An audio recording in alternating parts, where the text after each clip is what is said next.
All right, so today we have something a little bit different, but also very exciting, and I'm really excited. See how many times I can say excited to bring a new segment, if you will, to the Body Nerd Show, where we get to ask Dr. Sarah Court all the questions that we have about movement and fitness and life and pain, and she will make us smarter and wiser. So thank you, Sarah, for being here today. You're the bomb. I hope to suck up some of your wisdom through the computer and through the podcast.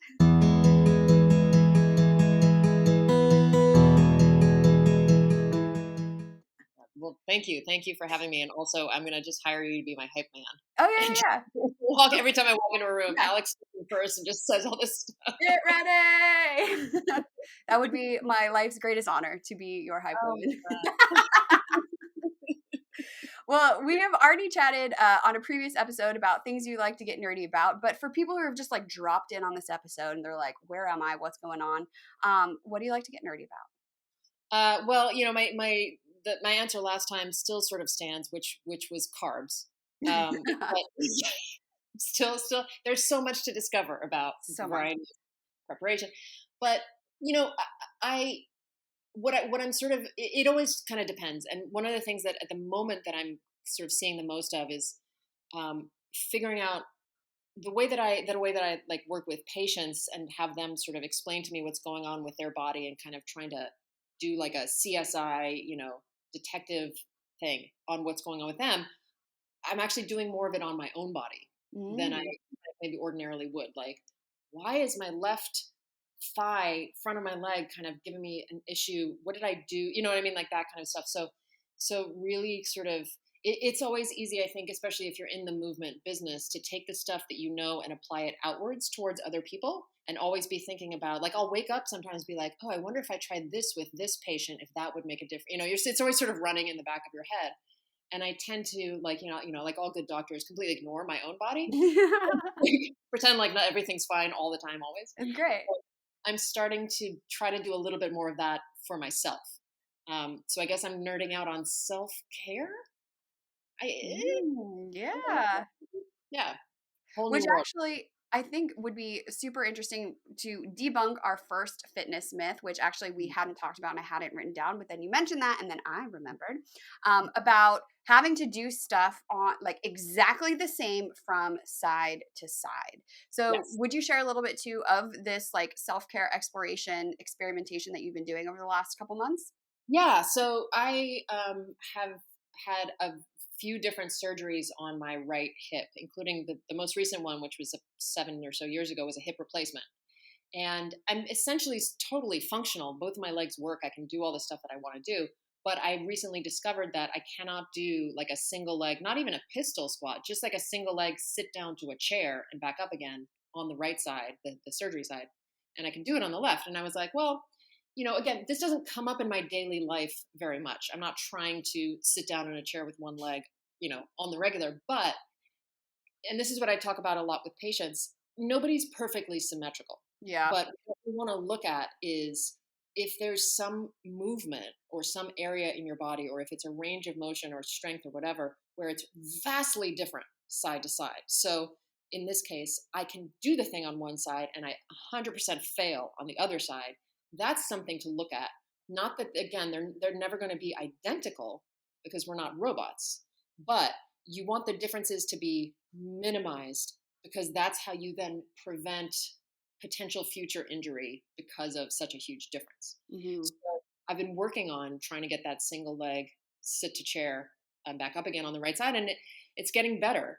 But I'm discovering along the way all these other things are cropping up in other parts of my body. And at first I was like, oh, this can't possibly be related. And then I was like, don't be an idiot. Of course it's related. What has changed? This has changed. Yeah. So, there's some stuff going on now with my left leg because of like having to hold it up while I'm doing this single leg squat on the other side. And it has never really done it that much. And it's not psyched about it. So there's like sort of this cascade. And that's, I think, what I'm referring to when I'm talking about really paying attention in your own body to, we understand everything is connected. So I have to assume that it's related to that because nothing else has changed. So it's that kind of like detective drilling down, paying attention and linking things together. and then figuring out what to do about it. But I have a whole the way that I've been working to get better at that single leg squat on the right side is a whole series of exercises that I do not do on the left side because I don't need to, because I can Right. already do it on that left side. So, you know, especially in the yoga world, we're very much taught as yoga teachers, you do the same thing on the left as you do Mhm. on the right, because, otherwise you're going to become imbalanced, which Like, is I already started imbalance. I yeah, didn't exactly. know. Like if you were perfectly symmetrical to begin with, fine. But if you're not, it's not doing anything to affect that. Right. So perhaps not in a vinyasa yoga class would you do this, but you yourself in your own workout, or if you're a teacher and you're working with a private client, or you could always, you could do it in a class where you set it up as an experiment. Like, hey, everybody, try this on this side, try this on the other side. Are they different? The one that you were worse at, do it some more. Mhm. Things like that. So, I do think that's an important thing to start to pay attention to, is that we absolutely do not have to do the same exercises the same way side to side. Yeah. Yeah, because we for sure are not robots We're not at wrong. all. I really like that idea too of because a lot of times clients will ask me, well, like how many should I do? Like how many? And just like you're saying, of like just feel for it. Like if one side gets exhausted faster, okay, cool. Like that's probably the weaker side. Maybe it needs like a few more repetitions, but Yeah. really like tuning into the differences and subtleties of what you need, even as it comes up. Because I know Yeah. sometimes it can feel like whack-a-mole, where you're like, well, I'm working on this one thing. And like you're saying, now I have this other thing and I didn't know it was a thing. But it's all part of the process of becoming more integrated is the word I want to say, of just like everything working together more Yeah. harmoniously so that you can move more freely and without pain. Absolutely.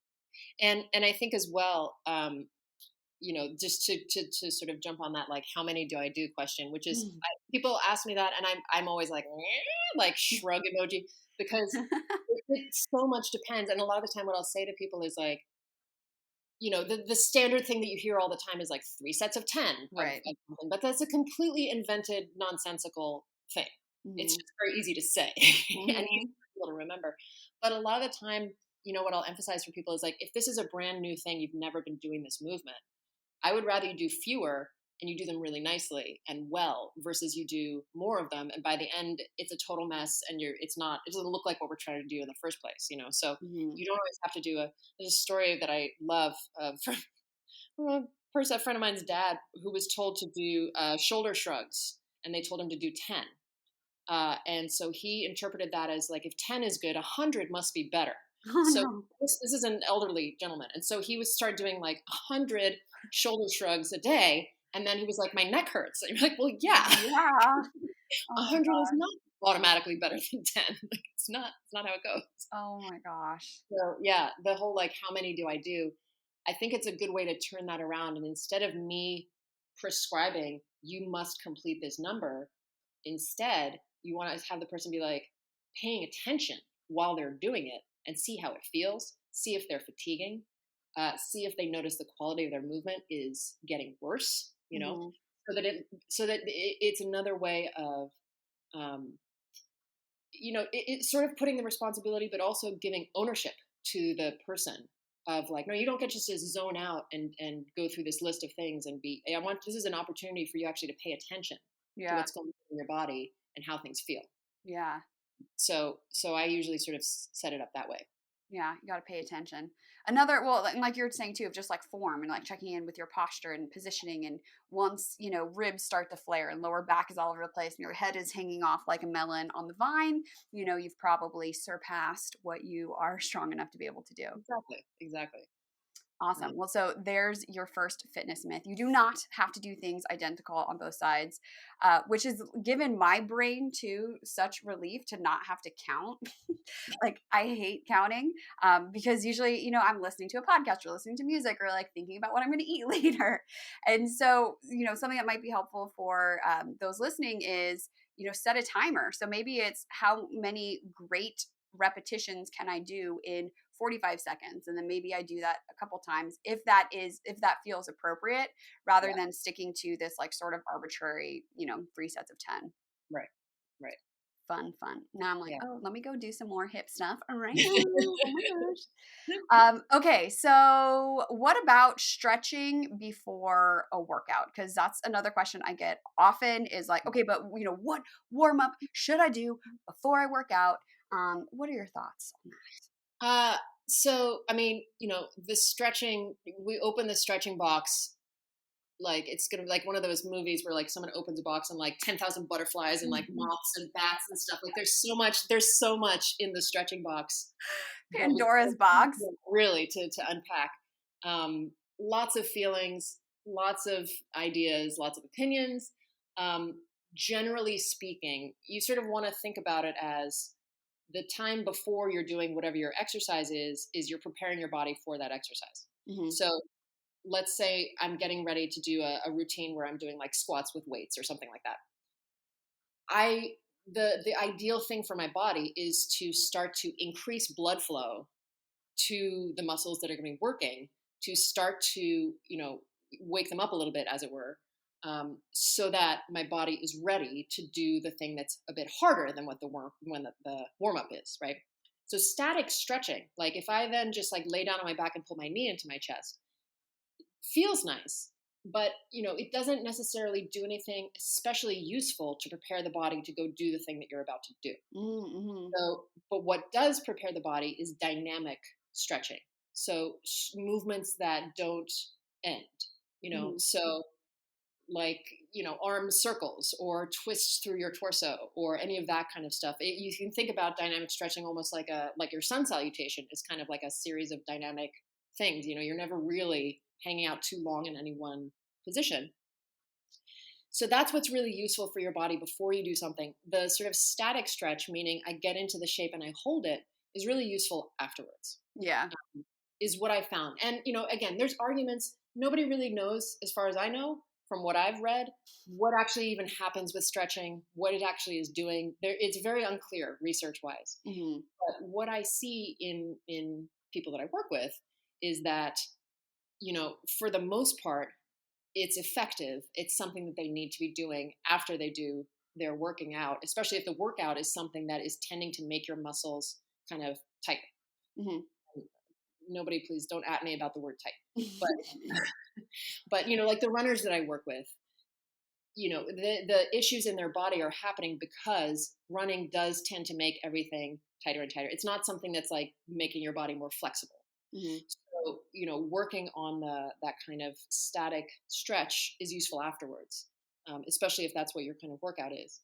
Even for somebody who is, like me, hypermobile in a lot of places, nobody's hypermobile everywhere because otherwise your Right. whole body would fall apart.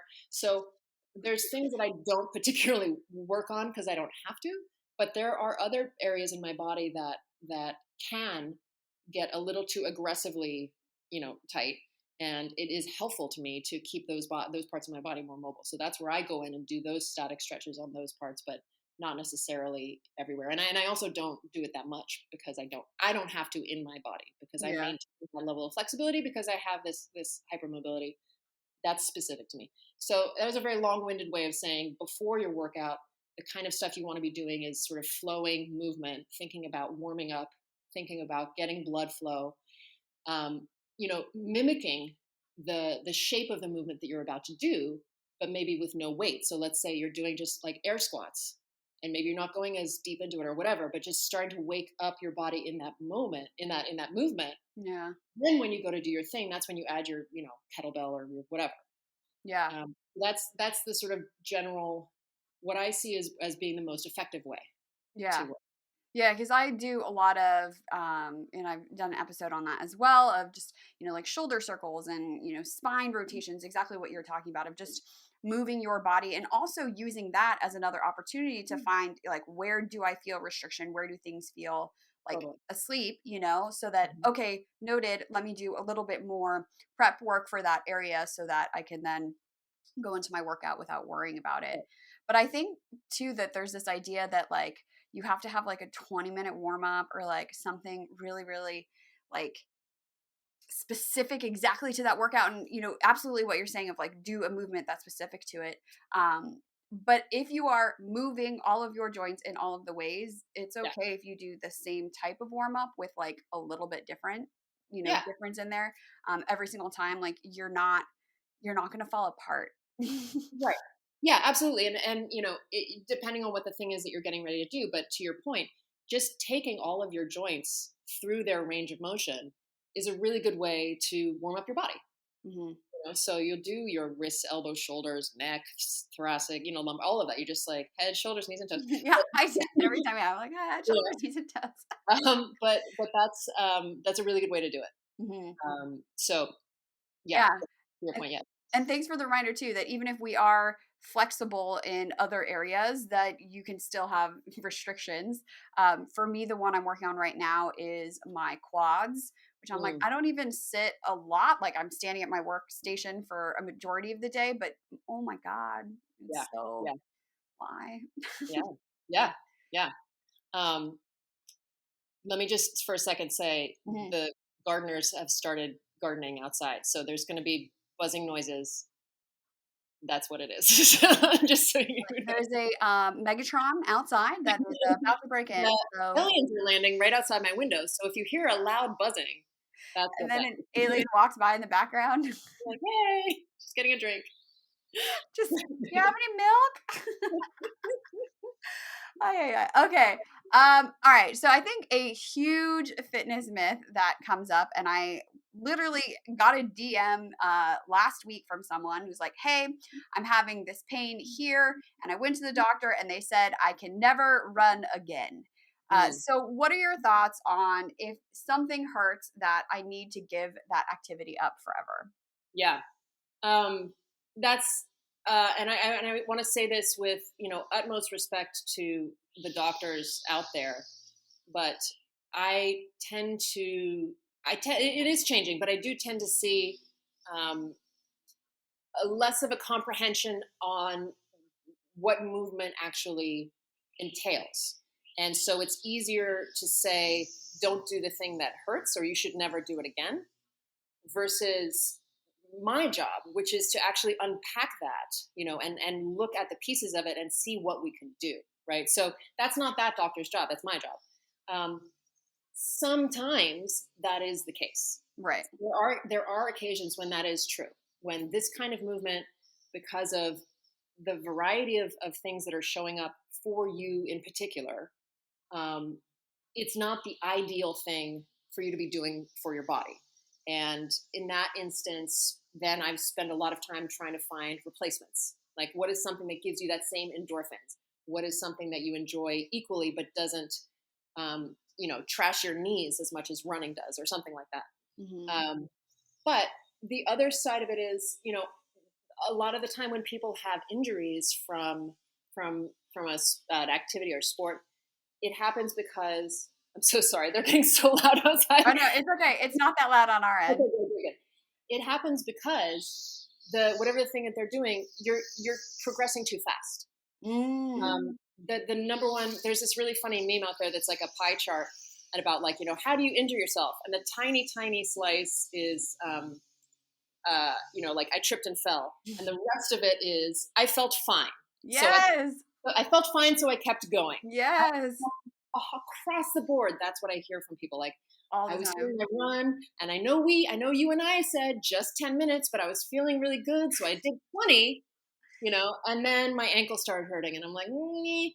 So, Yes. a big thing, how to progress appropriately is a really big thing. And the sort of short answer is it's slower than most people would like, but because we're in a hurry to get back to the thing we love, right? But Yeah. you know, I I had a patient one time when I first met him. He's in his mid 30s. Terrible knee pain. Couldn't even climb stairs. And I don't know how long it was. Maybe 9 months later, maybe a year later, he's running like a half marathon, no problem. But we started with you walk 1 minute, you run 1 minute, you walk 1 minute, repeat that a few times, and then you stop. Right.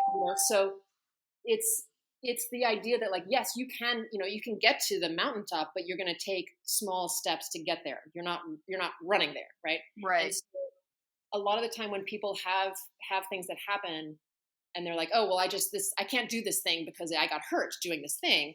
It's because of maybe they weren't, to your point, warming up enough before or stretching enough after. Maybe they were just trying to, like, they were like, well, I used to run and I haven't done it in 10 years. So I put on my sneakers and I ran 5 miles. And it's like, well, your body's just not ready. In particular, if you're, above a certain age and your tissues are changing and your lifestyle has been different from when you were in college and running versus what you're doing now, you have to take all of these, it's the biopsychosocial, right? You have to take all of these other things into consideration. So, again, there are some people for whom certain types of exercise, it's just not ideal. And it's not that I keep coming back to running because I do see this in particular with runners where they are really obsessed with running, which is fine. And that's not a commentary on a good or a bad thing, but the runners that I know love running. Right. And it provides an endorphin. It provides something. It becomes part of their identity. And so the idea of, completely giving it up a lot of the time is not worth it to them versus, they'll put up with being injured or they'll run through pain or stuff like that. So, it just becomes about maybe taking a step back. If this is something where it's not going to, continue to injure you in some way to keep doing it, then it's a question of like, okay, how do we modify this? How do we maybe like take this all the way down to 10%? Right. You're going to do 10% for a while and you're not going to like it because it's going to be a lot less than you want to do. But this is how we get you to where you're going to get safely without hurting yourself by actually strengthening you appropriately and allowing your body to build the strength. It needs time. It takes time, right? It's not an instant overnight. This thing that you and I were talking about that where I'm working on on that right side of my leg, I started it in January, and we're now in March and I'm still working on it. It's better, but it's not perfect by any means. And I'm doing it slowly. The stuff that I do for it, I do twice a week. That's it, because it's a whole new thing that my body's trying to figure out how to do. And it would be kind of diabolical for me to just like every day suddenly start doing this brand new thing that's incredibly hard to my body and just be like, deal with it. So, like, and then my leg fell off. Oops. Right. I'm like, I have no idea why. I can't even understand. So, that's a big part of it, I think, is if you hurt yourself doing something, if you care about it and you want to keep doing it, then we have to sort of sit down and figure out, okay, how do we do this intelligently, thoughtfully, in a way that allows your body to gain the strength that it needs to do it successfully. Or we figure out, okay, what is, maybe swimming does it for you. Maybe like you go on your Peloton and it's better. It's less impact on your knees. It's less painful. Maybe you just really like the being outdoors part. And maybe you discover that like, oh, actually, if I just go for a really long walk, I get a lot of the same stuff, So that's my sort of long-winded answer. Yeah. But no, I mean, that's such a great point too of like, not taking the movement at face value of like, well, it's just running, but like, what are the parts of it? What are the elements of it that are the things that I'm missing? And how can we re-engineer that to better fit where I'm at right now? And nothing in the body, not nothing. Very little in the body is like permanent, forever, never going to change, because your cells are constantly turning over and your body is constantly turning over. There's always change and growth that can be made. But I think, exactly to your point about like running and something else, like my brother broke his knee, his leg and had to have surgery and he's got plates and stuff. Running just doesn't feel good anymore. And that's one of those things where it's like, okay, well, like, let's look for a new thing. And so he's taken up bike riding and he loves bike riding and it gets him that same endorphin rush. So really just like taking a moment to think about like, what are the elements of this thing that I like and how can I work collaboratively with my healthcare provider to figure out how to get back to that thing. Because I think often too, like you absolutely understand movement and are an active person. But there are so many, like if you have a physical therapist or you have a doctor who is not a runner and is not an active person, they don't get it in the same way. And so you may also have to get your second or third opinion and find someone who is willing to work with you collaboratively to help you get back to where you want to be. Yeah. And their perspective is different. A doctor's not looking at it in terms of like, am I crushing this person's dreams? Which is a lot of the time what I'm thinking about. They're thinking about the integrity of the joint, and is this person going to need a knee replacement in 5 years? They're thinking about the mechanics a lot of the time and things like that. And I've also worked with people where they're like, I understand that this is the path that I'm going down. This thing means this much to me that I'm willing to take the risk that the damage that I'm doing will require some sort of surgical intervention in the future. But then at least that way, the person involved is getting to make a choice. They Right. get all the information and they get to make an informed decision about what they're doing with their body, as opposed to just being told, never do this thing again. Like when I first started having problems with my hip, I had a PT tell me, you should never do yoga again. And at the time, yoga was like the only thing I was doing. It was like the very beginning of my like love affair with yoga. Mm-hmm. I didn't know very much because this has been going on for a while now, but I didn't really know enough to debate her on it. This was before I was even a yoga teacher, let alone a physical therapist. So I was just sort of like, miserable, but I guess okay. And then my hip still felt terrible. So I was like, well, Right. forget it. This person, they just told me to stop doing the thing. They didn't give me other alternatives that might sort of fill the space. So I just went back to yoga because I was like, it didn't make it any better to stop doing it. So I love this thing. I want to keep doing this thing that I love, Mm-hmm. So. Well, and sometimes too, I think it's the thought of, oh, if you just stop doing this thing, everything will be fine, without addressing the underlying like stuff that's going on and the dysfunction that is contributing to it anyways. Right. Like your hip, it wasn't just the yoga was messing it up. No. It was exposing, right, what was going on. Exactly. When it comes to like training too, I'm always thinking of like, okay, would you take your grandmother to hike Everest, just like out of the nursing home into Everest? No. And yet, I mean, I even did this weekend. I was like, I haven't been running like at all. And I'm on a beach, but like, of course I could run barefoot. This will be fine. Totally fine. And it was fine for like, I think I ran like 4 minutes and I was like, that's good. Check. Done. But sometimes I find it fun to like kind of push the limits a little bit, because then it exposes your weaknesses. Yeah. Which then I had a calf muscle that was like, what is wrong with you? You are crazy. I'm like, all right, now I know I got to work there. Right.